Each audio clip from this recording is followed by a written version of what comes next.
Have you ever wondered how far people are willing to go to swindle others out of their hard-earned money? This question, both intriguing and disheartening, draws us into a global issue that is as old as civilization itself: fraud. And where better to delve into this topic than in India, a country of paradoxes and contradictions.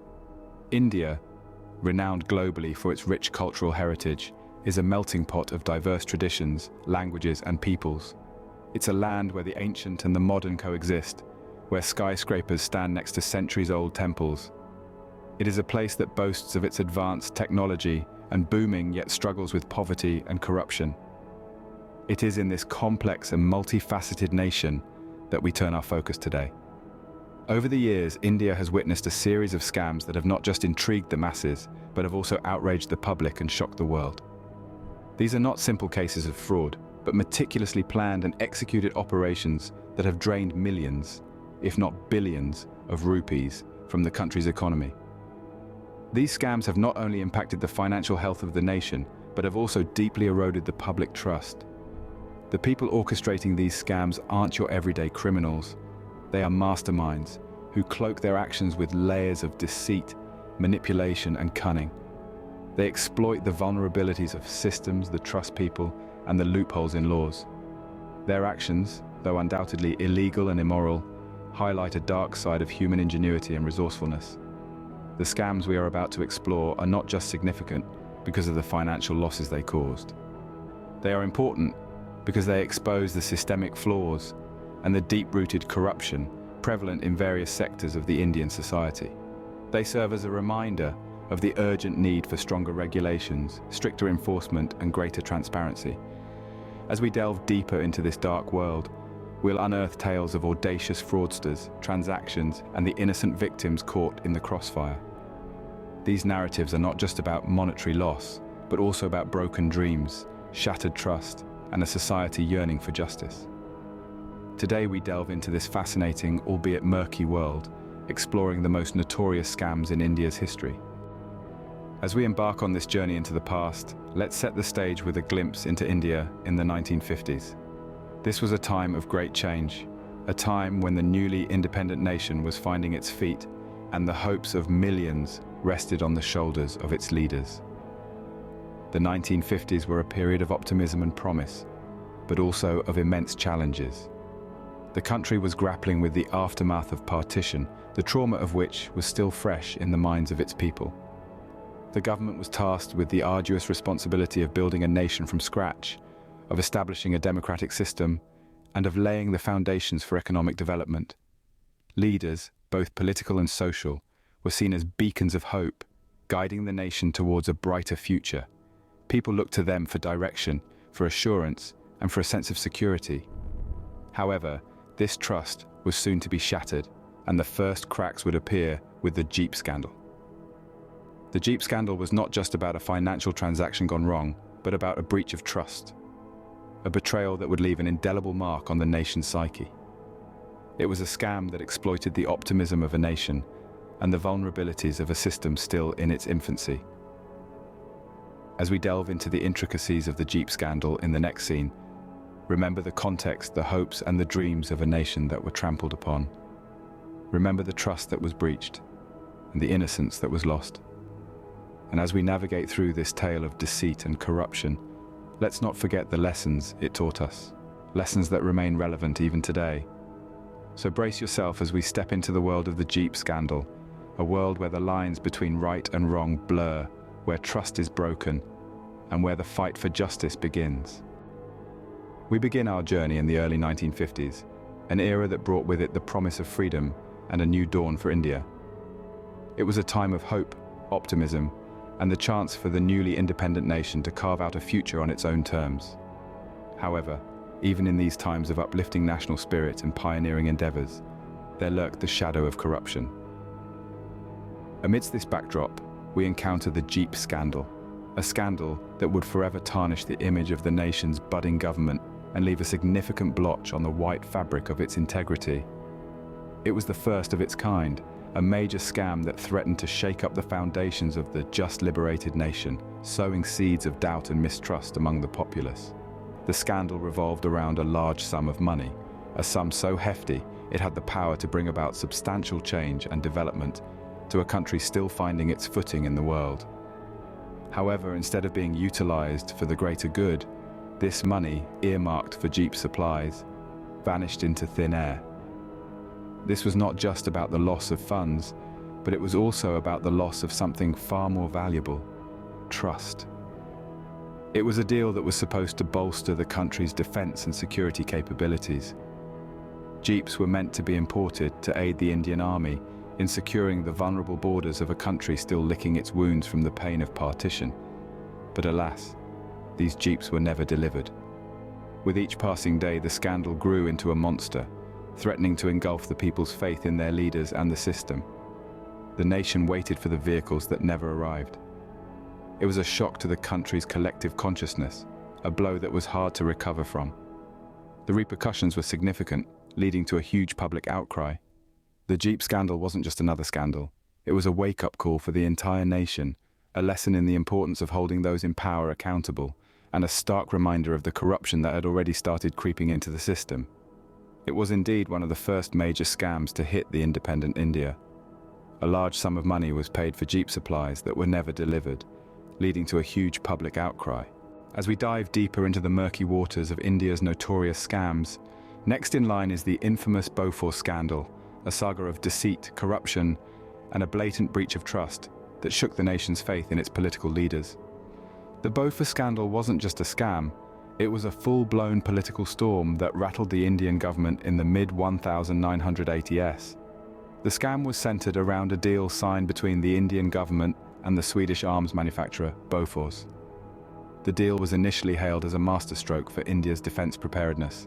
However, it soon turned into a nightmare for the government. The deal, worth INR 1,437 crores, was for the supply of 410 155 howitzer guns. However, the sweet smell of success soon turned sour when allegations of kickbacks and corruption began to surface. The heat intensified when a Swedish radio station claimed that Bofors had paid kickbacks to secure the deal, and the money was allegedly channeled through a web of shell companies and secret Swiss bank accounts. The scandal implicated several high-profile politicians, bureaucrats, and defense officials, sending shockwaves through the country. The then Prime Minister, Rajiv Gandhi, was directly accused of receiving kickbacks, an allegation that he fiercely denied. The aftermath of the scandal was devastating. It led to the downfall of the Rajiv Gandhi government and changed the political landscape of India forever. The Bofors scandal became synonymous with political corruption and is still remembered as one of the most significant scams in the history of independent India. Fast forward to the 1980s, a decade known for its upswing in technological advancements and socio-political events, one of which was the notorious Bofors Scandal. The drama unfolded as an unexpected turn of events that captured the attention of the entire nation. This was not just another scandal. It was a political debacle that shook the very foundations of India's administration. This was an alleged illegal arms deal that took place between India and the Swedish arms manufacturer Bofors. Seeds of this scandal were sown when the Indian government decided to upgrade its artillery in response to escalating regional tensions. Bofors, a Swedish company reputed for its high-quality arms and ammunition, was chosen for this purpose. The deal was expected to be a routine transaction, but it turned into one of the largest controversies India had ever seen. What appeared to be a simple arms purchase soon gave way to a tangled web of deceit, bribery, and corruption. It was discovered that kickbacks were paid, and a significant amount of money had disappeared into the pockets of certain individuals. This scandal didn't just involve ordinary citizens, bureaucrats. It involved high-profile politicians. The list of those implicated was a who's who of the political world. People vested with power, responsibility, and the trust of millions of Indians. This complicated and multi-layered scandal had far-reaching consequences, tarnishing reputations and ending careers. The revelation of this scandal led to the downfall of a government. The country was in turmoil, as a government that was once trusted was now steeped in corruption and dishonesty. The political landscape was forever changed. The trust of the people was broken, and their faith in the system shattered. This scandal sparked a nationwide demand for transparency and accountability. The public outcry was deafening. The people demanded justice and were relentless in their pursuit of truth. The scandal served as a wake-up call for the nation, initiating a wave of reforms designed to increase transparency and accountability in government dealings. It was a watershed moment in the history of India's struggle against corruption, setting the stage for a new era of political integrity and honesty. As we delve deeper into the murky waters of India's notorious scams, let's take a closer look at the mechanics of the Harshad Mehta scam. In the early 1990s, Harshad Mehta, a name that would soon become infamous in India's financial sector, was making waves in the Bombay Stock Exchange. But beneath the surface of this success lay a complex and nefarious plot that would shake the Indian economy to its core. Mehta, leveraging his deep understanding of the financial system, found loopholes that he could exploit. He began by taking advantage of the ready-forward transactions, or RF deals, between banks, which involved buying and selling government securities. In these transactions, the banks used brokers, and that's where Mehta stepped in. The scam was simple, yet ingenious. Mehta used fake bank receipts which were not backed by any government securities. These receipts were then used to take loans from other banks, with these banks assuming they were lending against government securities. In essence, Mehta was borrowing from Peter to pay Paul. With this influx of funds, Mehta then pumped money into the stock market, artificially inflating the prices of stocks. This created a stock market bubble, with Mehta at the center, manipulating the strings. Investors, both institutional and retail, were drawn in by the soaring prices, not knowing that they were standing on a house of cards. But as with all bubbles, this one burst too. When the scam was exposed, the market crashed, leaving investors in financial ruin. The loss was not only monetary, but psychological as well. The trust in the financial system was shattered, leaving a lasting impact on the psyche of the Indian investor. Next on our list is the Harshad Mehta scam of the early 1990s. This wasn't just any ordinary event. It was a significant turning point in the history of India's financial sector. It was a time when India's financial market was still in its nascent stages, with the Bombay Stock Exchange just beginning to gain a stronghold. It was a period marked by impressive economic growth, but it was also a time of great volatility. Harshad Mehta, a name that even today raises eyebrows, was the mastermind behind this financial debacle. Born family, Mehta rose to prominence through his keen acumen and understanding of the stock market. But his ambition to be at the top led him to take the path that would eventually lead to one of the biggest financial scams in Indian history. The scam revolved around the manipulation of the Bombay Stock Exchange, a Herculean feat to achieve, considering the complexity of the system. Mehta found loopholes in the banking system and exploited them to his advantage. He manipulated the market by injecting massive amounts of money into it, leading to an artificial inflation of stock prices. But as they say, what goes up must come down. The bubble burst, leading to a massive market crash that left a deep psychological impact on the psyche of Indian investors. The situation was not just catastrophic in terms of the financial loss it caused to countless investors, but it also led to a crisis of confidence in the stock market. The green lush of the market turned into a barren desert overnight.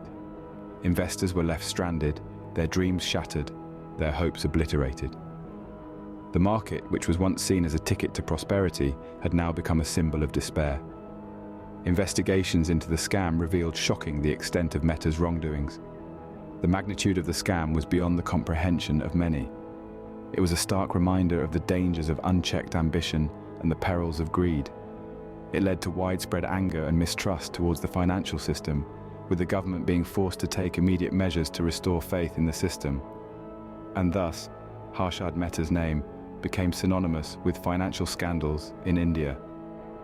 A name that is remembered even today, a reminder of a dark chapter in the history of India's financial market. As we move forward from the Harshad Mehta scam, we find ourselves in the midst of another financial storm that shook India at its core: the Telgi Scam. This was not just a scam, but a well-orchestrated symphony of deception and manipulation, orchestrated by none other than Abdul Karim Telgi. Telgi, a name that would go down in infamy, was the maestro of this fraudulent orchestra. His instrument of choice was not stocks or shares, but rather something seemingly innocuous: stamp paper. He did not just play a tune of deceit, he composed an entire symphony of fraud that resonated across the length and breadth of the Indian subcontinent. The Telgi scam centered around the production and sale of counterfeit stamp paper. This scam was far from simple, for it was not just about creating fake stamp papers. It involved an intricate network of accomplices spread across various states, actively taking part in the distribution and sale of these counterfeit stamp papers. The scam led to a staggering loss of several billion rupees for the Indian government. Stamp papers hold a crucial role in India's legal and administrative systems.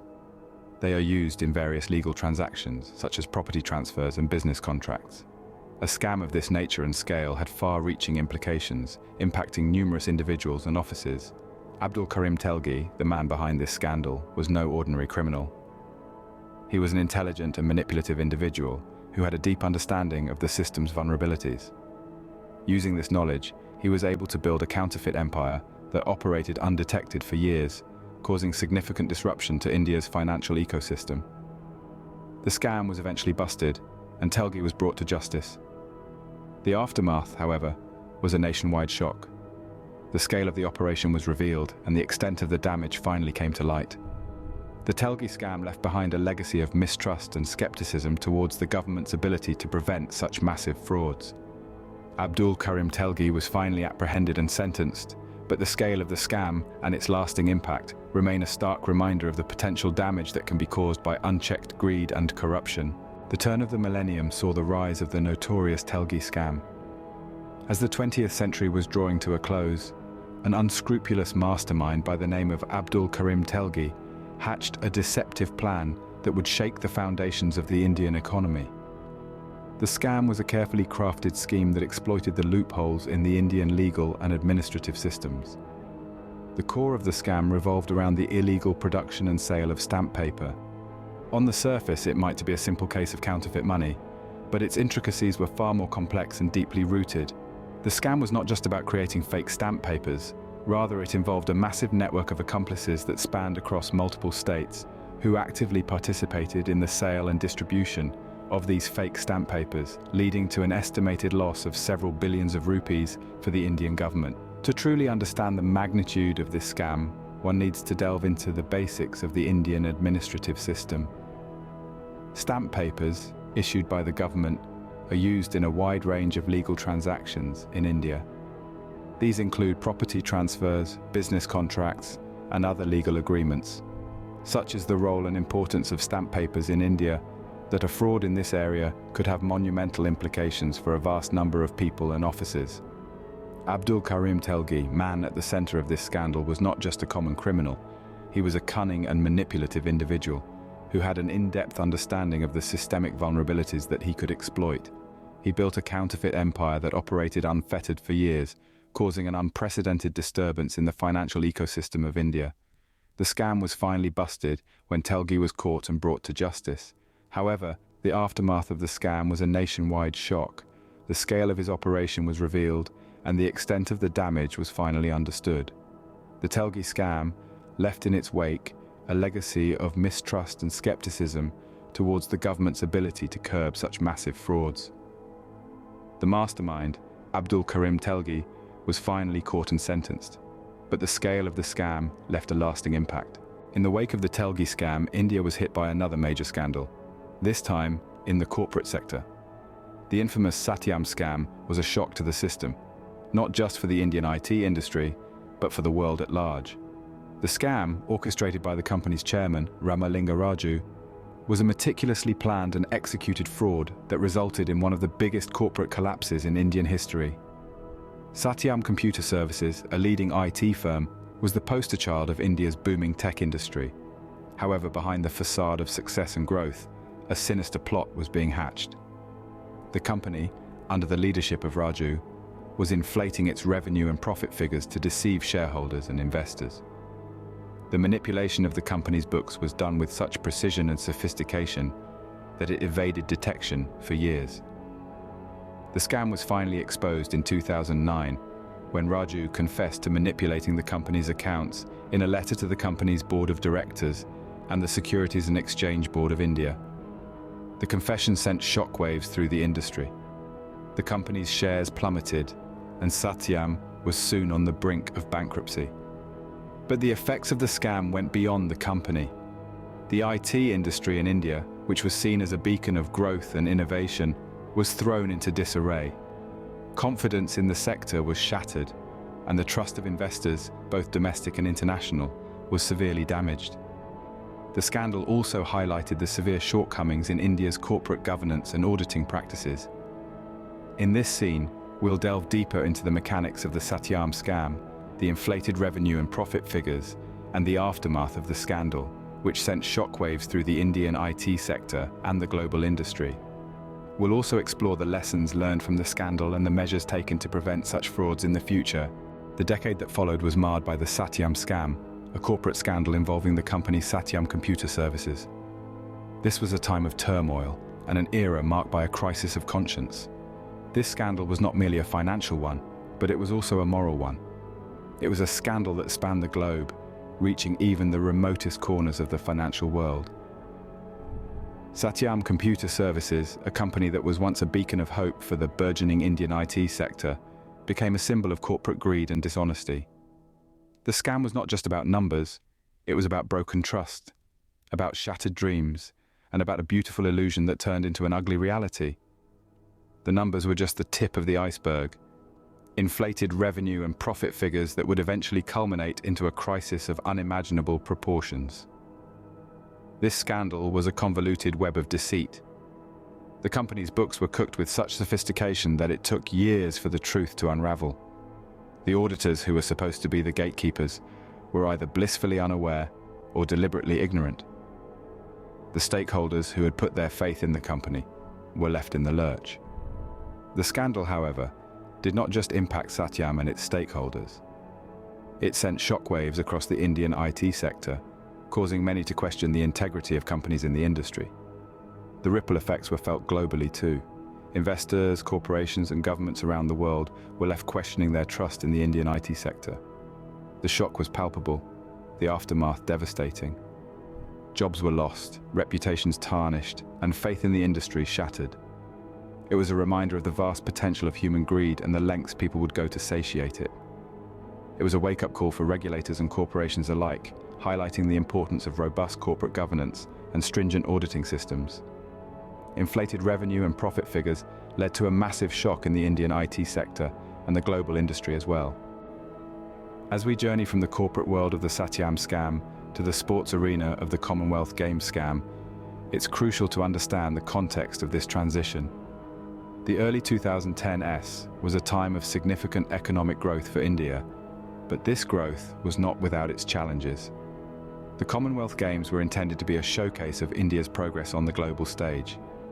The country was eager to present itself as a capable host of large-scale international events. However, beneath this veneer of progress and prosperity, the seeds of one of the most significant sports scandals were being sown. In the lead up to the Games, there was a palpable sense of excitement and anticipation. Infrastructure was being built, athletes were training hard, and the world was watching. However, behind the scenes, a complex network of corruption was being woven, with funds intended for the Games being systematically siphoned off. This corruption was not limited to one or two individuals, but was a well-orchestrated plan involving numerous stakeholders.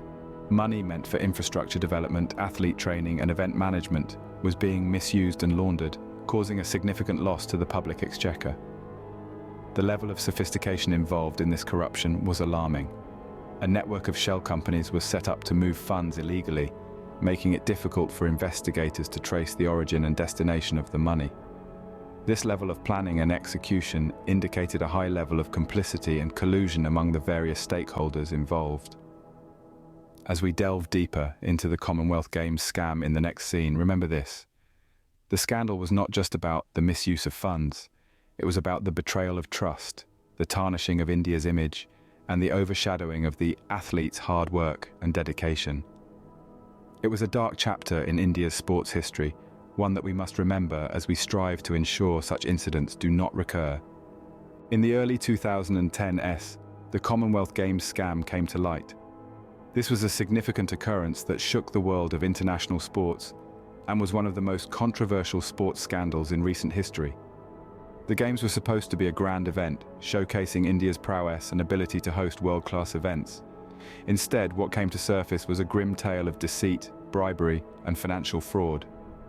This scandal involved widespread corruption, with a high level of sophistication and planning. It revolved around the gross misuse of funds, with money being siphoned off at various stages during the preparation and execution of the Games. A myriad of individuals, from politicians to sports officials, were implicated in this scandal, leading to a series of investigations and prosecutions that spanned several years. Money laundering was another key aspect of this scandal. A network of shell companies was allegedly used to move funds illegally, thereby complicating the trail and making it difficult for investigators to trace the origins and destination of the money. This added another layer of complexity to the issue, leading to further international scrutiny and criticism. The impact of this scandal extended well beyond the immediate financial implications. It raised serious questions about India's ability to manage large-scale international events, with many questioning the transparency and integrity of the country's governance systems. A dark cloud of suspicion hung over the Games and overshadowed the athletes' performances. In the aftermath of the scandal, there were significant efforts to reform the governance and management of sports events in India. Despite these efforts, the lingering effects of the scandal continue to be felt, with many still questioning the integrity of the systems in place. The scandal tarnished India's image on the global stage, marking a dark chapter in the country's sports history. Even today, it serves as a stark reminder of the potential pitfalls of mismanagement and corruption. Despite the passage of time, the Commonwealth Games scam of the early 2010s is a scandal that is hard to forget. Voiceover. As we delve into the anatomy of the PNB scam, we find ourselves in the intricate world of banking procedures and protocols. The key instrument in this scandal was the Letter of Undertaking, or LOU, a guarantee by the bank for overseas import payments. In a typical scenario, these LOUs are issued with stringent checks and require collateral. However, in this case, the rules were bypassed, leading to one of the biggest banking scams in Indian history. The central figure in our narrative is Nirav Modi, a diamond merchant with a high-profile status in the luxury world. His reputation and charm acted as a smokescreen, blinding the bank officials to his dubious activities. Using his influence and guile, Modi and his associates managed to obtain these LOUs without any collateral, a gross violation of banking norms. Once these LOUs were in their possession, they used them to secure short-term credit from overseas branches of other Indian banks. The borrowed money was supposed to be repaid within 90 days. However, Modi and his associates had a different plan. Instead of repaying the borrowed amount, they continued to secure new LOUs to pay off the old ones, creating a vicious cycle of debt. This continued for a significant period, with the bank officials oblivious to the mounting debt. The eventual revelation of the scam sent tremors through the financial world. The Punjab National Bank, one of India's leading financial institutions, found itself in the eye of the storm. The loss incurred by the bank was monumental, running into billions of rupees. But the impact of the PNB scam went far beyond the financial loss. It shattered the trust in India's banking system, leading to increased scrutiny and tighter regulations. This scandal served as a stern wake-up call for the banking sector, forcing them to reassess their risk management models and strengthen their lending practices. As we peel back the layers of the PNB scam, we find a tale of deceit and manipulation, a glaring example of how systems can be exploited by those intent on fraud. As we move forward, we will delve deeper into the aftermath of this scandal and its implications for the banking sector. Most recently, the PNB scam has dominated headlines. It's a saga that has gripped India, an audacious fraud that has left the country's banking sector in disarray. The magnitude of the scam is staggering, the fallout immense. But to fully understand the impact and how it all happened, one has to delve into the details. The scam involved the fraudulent obtaining of letters of undertaking, or LOUs. These LOUs are essentially bank guarantees issued for overseas import payments. The key player in this saga is the diamond merchant Nirav Modi, a man who has been in the limelight for all the wrong reasons.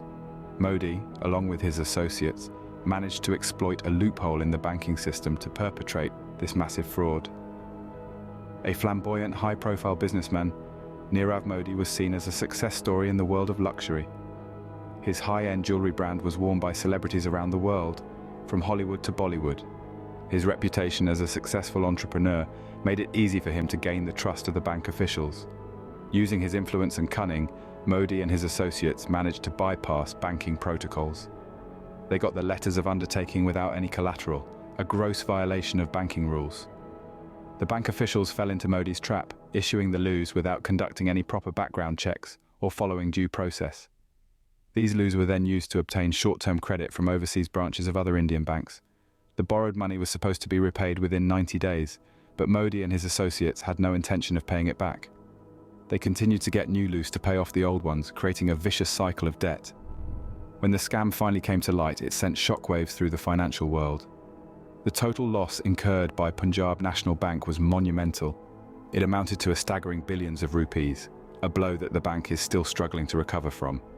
However, the damage wasn't just financial. The scandal eroded the trust in India's banking system, leading to increased scrutiny and tighter regulations.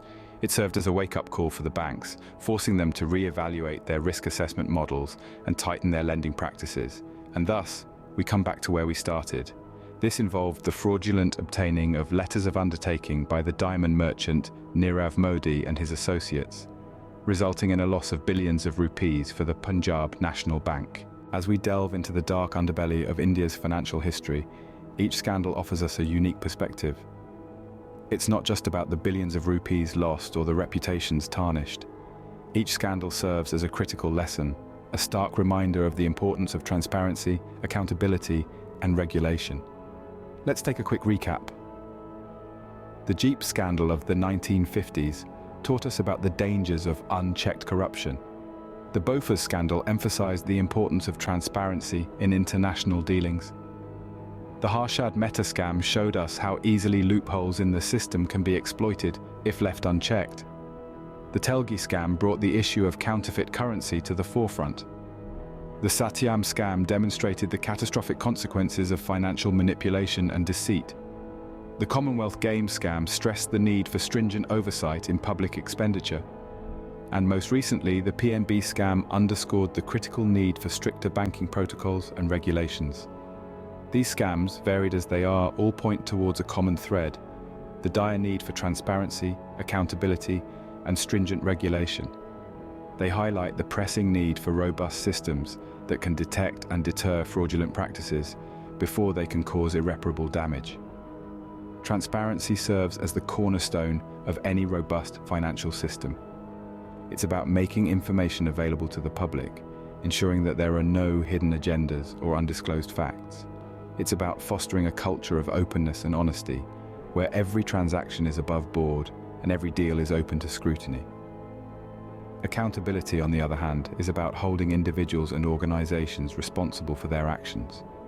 It's about ensuring that those who breach trust and engage in fraudulent practices are brought to justice, regardless of their position or influence. And finally, regulation. Regulation is about setting rules and guidelines to ensure fair and ethical business practices. It's about creating a level playing field where no individual or organization can exploit loopholes for personal gain. It's about protecting the interests of the public and maintaining the integrity of the financial system. In conclusion, as we move forward, let us remember these lessons. Let us strive to foster a culture of transparency, accountability, and regulation. Let us work towards a future where scams like these are a thing of the past, because, as history has shown us, the cost of ignorance is far too high. In conclusion, we've taken an enlightening journey through the intriguing yet dark pages of India's history, exploring the most notorious and infamous scams that have taken place over a span of several decades. From the Jeep scandal of the 1950s, an event that marked the beginning of a series of financial frauds in the country, to the recent Punjab National Bank scam, we have delved into the depths of deceit that has led to the loss of billions and billions of rupees, an astronomical sum that is hard to even fathom. This journey has allowed us to witness how unchecked greed, corruption, and blatant disregard for ethical business conduct have not only affected the economic landscape of our country, but have also shaken the very faith of the public in the system that is supposed to protect them. These scams, these dark blotches on the fabric of our history, serve as a stark, grim reminder of the pressing and urgent need for transparency, accountability, and strict regulation in every nook and corner of every sector of our economy. These scandals, these breaches of trust, they expose the loopholes in our system, showing us the areas that need to be fortified. They tell us the tales of those who have exploited these loopholes to their benefit, leaving behind a trail of devastation. They serve as a cautionary tale, warning us of the consequences of greed and corruption. They remind us of the importance of being vigilant, of being aware, of being informed. But it's not all doom and gloom. Our journey has also shown us the resilience of our system. It has shown us how, in the face of adversity, our country has not only survived but has bounced back stronger. It has shown us the power of justice, the power of truth. It has shown us how, even in the darkest of times, there is always a glimmer of hope, a light at the end of the tunnel. And so, we hope that you, our viewers, take away something from this journey. We hope that this knowledge equips you with the power to make informed decisions, to question, to demand answers. Because remember, knowledge is power, and being aware of such scams is the first step in preventing them. So until we meet again, we encourage you to stay vigilant, stay informed, and always question.